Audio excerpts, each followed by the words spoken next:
बसवण्णांचे वंशज असल्याचं म्हणण्याआधी त्यांच्या तत्वांना अंगीकार करून त्यांच्या मार्गाने चालावं लागेल।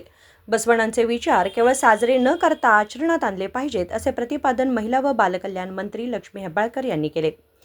महान मानवतावादी जगज्योती विश्वगुरू बसवण्णा यांच्या जयंती उत्सवाचे आयोजन बेळगाव जिल्हा प्रशासन, जिल्हा परिषद, कन्नड व संस्कृती विभाग, महापालिका आणि विविध बसव विचारधारेतील संघटनांच्या वतीने भव्य स्वरूपात करण्यात आले। शहरातील बसवेश्वर चौकातील उद्यानात महापौर मंगेश पवार, उपमहापौर वाणी जोशी, मंत्री लक्ष्मी हेब्बाळकर, नगरसेवक जिल्हाधिकारी मोहम्मद रोशन, अतिरिक्त जिल्हाधिकारी विजयकुमार होणकेरी, महापालिकेचे उपायुक्त उदयकुमार तळवार, जिल्हा पंचायत मुख्य कार्यकारी अधिकारी राहुल शिंदे, कन्नड व संस्कृती विभागाचे उपसंचालक विद्यावती भजंत्री, रत्नप्रभा बेल्लद यांच्यासह इतर मान्यवरांनी जगज्योती बसवण्णा यांच्या मूर्तीला पुष्पहार अर्पण करून अभिवादन केले। यानंतर आयोजित कार्यक्रमात मंत्री हेब्बाळकर म्हणाल्या की बसवण्णांनी 12व्या शतकातच सामाजिक बांधिलकी जपणारे वर्ण व जाती भेदमुक्त समतावादी समाज निर्माण केला। आपण जर त्यांचे वंशज म्हणून घेणार असू तर त्यांच्या तत्वांवर चालणं गरजेचं आहे। ಮಾತನಾಡೋದು ಅಂತಂದ್ರೆ ಒಂದು ಗಂಟೆ ಒಂದು ದಿನ ಸಾಲೋದಿಲ್ಲ। ಅವರ ಜೀವನದ ಸಾರಾಂಶ ತಿಳ್ಕೊಳ್ಬೇಕು ಅಂತಂದ್ರೆ ನಮಗೆ ನಮ್ಮ ಒಂದು ಜೀವನನೂ ಕೂಡ ಸಾಕಾಗೋದಿಲ್ಲ। ಜಿಗಜಿಂಪಿ ಸರ್ ಅವರು ನಾನು ಅವರ ಮಾತುಗಳನ್ನ ಬಹಳಷ್ಟು ಸೂಕ್ಷ್ಮವಾಗಿ ಆಲಿಸ್ತಾ ಇದ್ದೆ। ನಾನು ರತ್ನ ಅಕ್ಕ ಹೇಳ್ತಾ ಇದ್ದೆ, ಅಕ್ಕ ಇವತ್ತು ನನಗೆ ಬಹಳ ಕಾರ್ಯಕ್ರಮ ಸಜ್ಜಿಕವಾಗಿ ದಿನ ಇರ್ತವೆ ಕಾರ್ಯಕ್ರಮ, ಅದರಲ್ಲಿ ಇವತ್ತು ಅಕ್ಷಯ ತೃತೀಯ ಮುಹೂರ್ತಗಳು ಭಾಳ ಚೆನ್ನಾಗಿರ್ತವೆ। ಇದ್ದು ಬಿದ್ದ ಮನೆ ಓಪನಿಂಗ್ಗಳಾಗಿರಲಿ, ಮದುವೆ ಸಮಾರಂಭಗಳಾಗಿರಲಿ ಎಲ್ಲ ಕೂಡ ಇವತ್ತನೇ ಇರ್ತವೆ। ಬಿಡುವಿಲ್ಲದ ಈ ಒಂದು ಇದರಲ್ಲಿ ಬಸವಣ್ಣನವ್ರ ಬಗ್ಗೆ ಇನ್ನೊಂದು ಸ್ವಲ್ಪ ನಮ್ಮ ಕಿವಿಗೆ ಕೇಳಲಿ, ನಾನು ಕೂತ್ಕೊಳ್ತೀನಿ ಅಕ್ಕ, ಒಂದು ಅರ್ಧ ಗಂಟೆ ನಾನು ಟೈಮ್ ಕೊಡ್ತೀನಿ ಅಂತ ಹೇಳಿ ಕೂತ್ಕೊಂಡು ಏನೆಲ್ಲ ಮಾಡಿದ್ದಾರೆ, ಯಾರ್ಯಾರಿಗೆ ನಮಗೆ ಏನೇನು ಬೇಕು ಅದರಲ್ಲಿ ನಾವು ಬಸವಣ್ಣನವರನ್ನ ನಾವು ಕಾಣ್ತೀವಿ। ಕರ್ನಾಟಕ ರಾಜ್ಯ ಸರ್ಕಾರ ನಾವು ಅವ್ರನ್ನ ಸಾಂಸ್ಕೃತಿಕ ನಾಯಕ ಅಂತ ಹೇಳಿ ನಾವು ಅವ್ರನ್ನ ಕರೆದು, ಸಾಂಸ್ಕೃತಿಕ ನಾಯಕ ಅಂತಂದ್ರೇನು, ಸಾಮಾಜಿಕ ಪರಿಕಲ್ಪನೆಯನ್ನು ಮೇಲು ಕೀಳು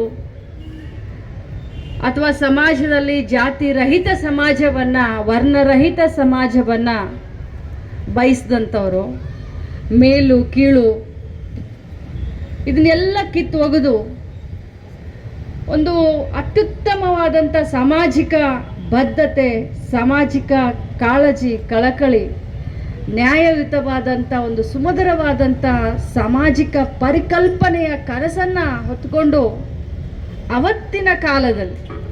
ಯಾವತ್ತಿನ ಕಾಲದಲ್ಲಿ 12ನೇ ಶತಮಾನದಲ್ಲಿ ಇವತ್ತು ನಮಗೆಲ್ಲ ಇದೆ, ಎಲ್ಲ ಸೌಲಭ್ಯಗಳಿದಾವೆ।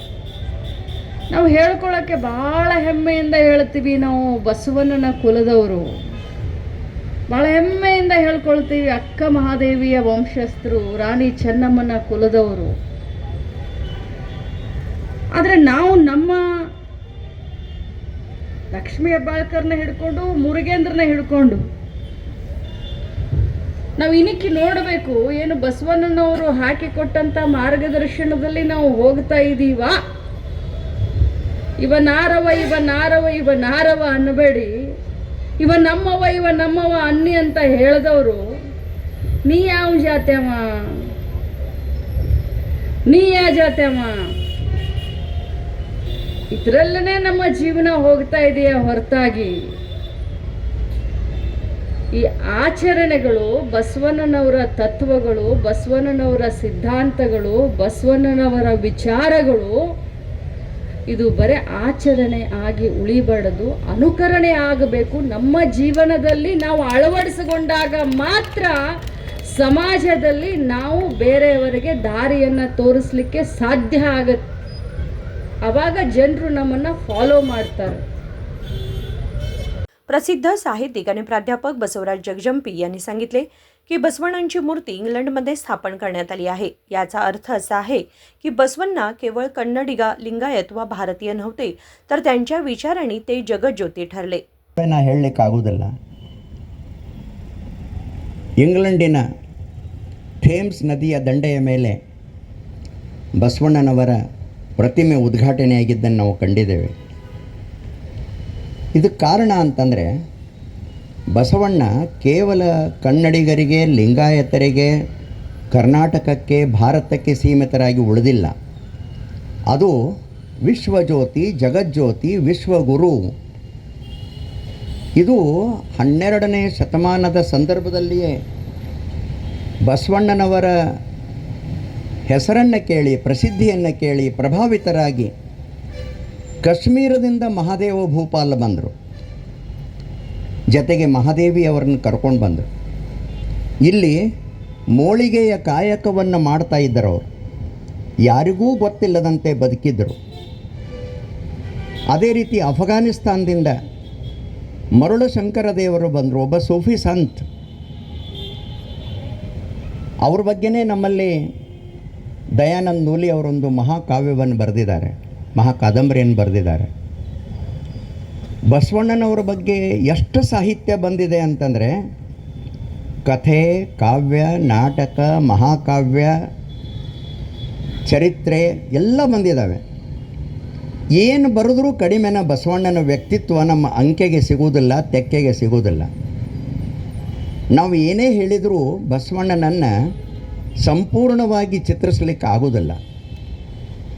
ನೀವು ಚಿಕ್ಕಂದಲ್ಲಿ ಒಂದು ಕತೆ ಕೇಳಿದ್ದೀರಿ, ಆನೆಯನ್ನು ಮುಟ್ಟಿದ ಅಂಧ ಬಾಲಕರು. ಒಬ್ಬ ಬಾಲಕ ಆನೆಯ ಕಾಲನ್ನು ಮುಟ್ಟಿದ, ಅದು ಕಂಬಿದ್ದಂಗೆ ಐತಿ ಅಂತ ಹೇಳಿದ. ಇನ್ನೊಬ್ಬವ ಅದರ ಸೊಂಡಿ ಮುಟ್ಟಿದ, ಹೆಬ್ಬಾವು ಇದ್ದಂಗೆ ಐತಿ ಅಂತ ಹೇಳಿದ. ಇನ್ನೊಬ್ಬವ ಅದರ ಮೈಯನ್ನು ಮುಟ್ಟಿದ, ಬೆನ್ನನ್ನು ಮುಟ್ಟಿದ, ಅದು ಗ್ವಾಡಿದ್ದಂಗೆ ಐತಿ ಅಂತ ಅಂದ.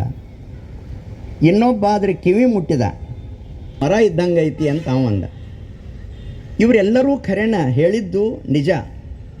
ಆದರೆ ಯಾರೊಬ್ಬರೂ ಆನೆಯ ಸಂಪೂರ್ಣ ಚಿತ್ರವನ್ನು ಕೊಡಲಿಕ್ಕಾಗಲಿಲ್ಲ.